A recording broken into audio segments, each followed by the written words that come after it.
of the other important features of the human cell that's incredibly important to you is the ability of the cell to control the fluid balance that exists on the inside of the cell versus on the outside of the cell.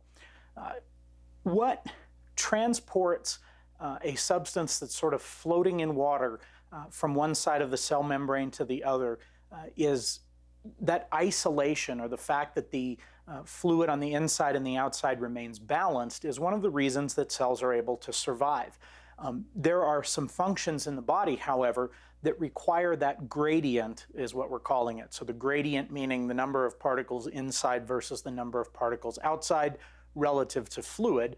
That balance is what sort of dictates the transfer of things in and out of the cell, particularly fluid in and out of the cell.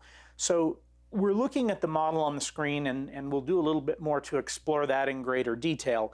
But the take-home message from this step-by-step that we're going to look through is that it's important to understand the nature of osmosis and diffusion, where it happens naturally and where it needs a little extra help. So at the end of our step-by-step that we're about to embark on, you'll need to be able to clearly tell the difference between active and passive transport. You'll need to be able to define osmosis, and you'll need to be able to define diffusion. So let's look at that with a model on the screen and solidify that concept just a little bit more.